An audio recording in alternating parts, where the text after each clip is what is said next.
கிச்சனுங்க. நம்மளோட கிச்சனில் இன்றைக்கி ஒரு ஈஸியான உருளைக்கிழங்கு வறுவல் தாங்க செய்ய போகிறோம். இந்த உருளைக்கிழங்கு காரக்குழம்புக்கு ஏற்ற ஒரு வறுவலுங்க.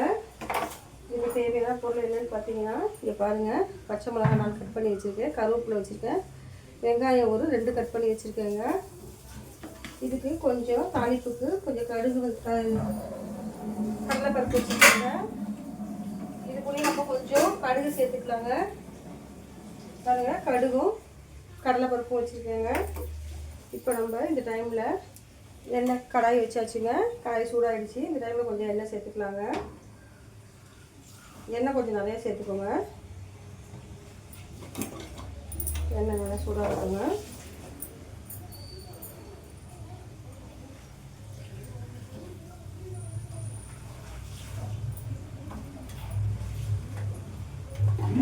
இந்த டைமில் ஒரு 3 பூண்டு பல் எடுத்துக்கோங்க.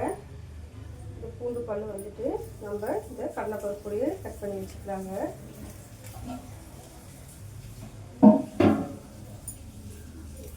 எண்ணெயில் கொஞ்சம் நல்லா ஃப்ரை ஆகட்டும். நான் கடுகு கடலைப்பருப்பு பொடி சேர்த்துக்கிறேங்க.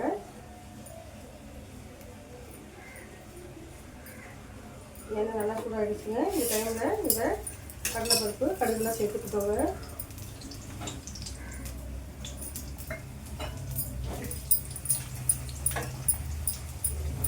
கொஞ்சம் தாளித்து கொடுத்துக்கலாம். பாருங்கள், கடுகு நல்லாவே பொரிஞ்சு கடலைப்பருப்பு நல்லாவே வறுபட்டுருச்சுங்க.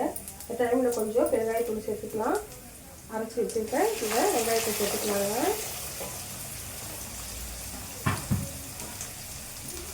சேர்த்து நம்ம கொஞ்சம் கலரி கொடுத்துக்கலாங்க.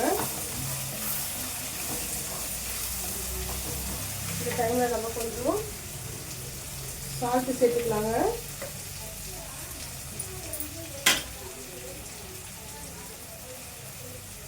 இந்த உருளைக்கிழங்குக்கான உப்பு சேர்த்துக்கலாம். சேர்த்துட்டு இதில் நம்ம எந்த ஒரு மிளகாத்தூளோ எதுவுமே சேர்க்க போகிறது இல்லைங்க.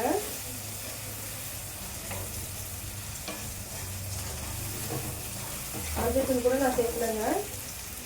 அப்படியே ஒயிட்டாகவே தான் நம்ம ஃப்ரை பண்ண போகிறோங்க இந்த உருளைக்கிழங்க. கொஞ்சம் வெங்காயம் நல்லா ஃப்ரை ஆகிட்டுங்க. நல்லா ஃப்ரை ஆனதுக்கப்புறம் தான் நம்ம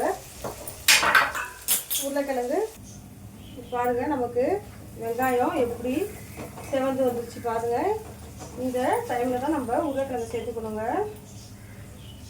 நான் ஒரு 1/2 கிலோ உருளைக்கிழங்கு எடுத்துருக்கேன் இன்னைக்கு.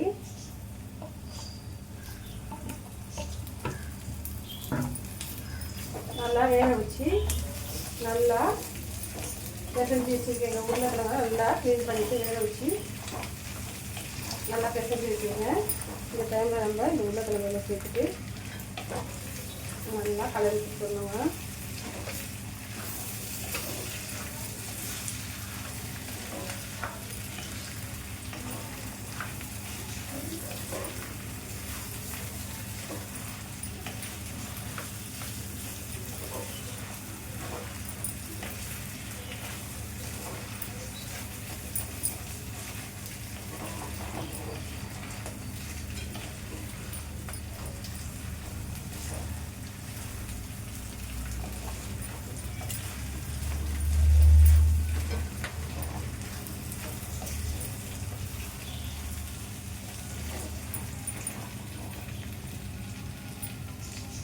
நல்லா தட்டி விட்டாச்சு. இது கொஞ்சம் நல்லா ஃப்ரை ஆகட்டுங்க.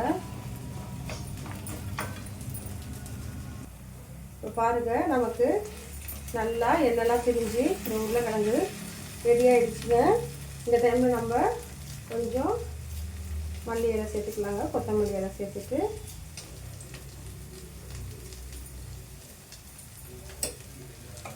பொரியலை நம்ம ஆஃப் பண்ணிடலாங்க.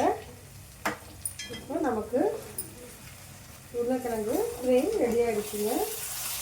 நல்லா சூப்பராக எப்படி ரெடி ஆகிடுச்சு பாருங்கள். Okay, bye friends. நீங்களும் இது மாதிரி ட்ரை பண்ணி பாருங்கள். கார குழம்புக்குலாம் இது ரொம்ப சூப்பராக இருக்குங்க.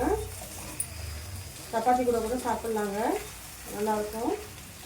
ஒரு ஈஸியான உருளைக்கிழங்கு வறுவல் தாங்க இது. ஓகே, பாய்ங்க.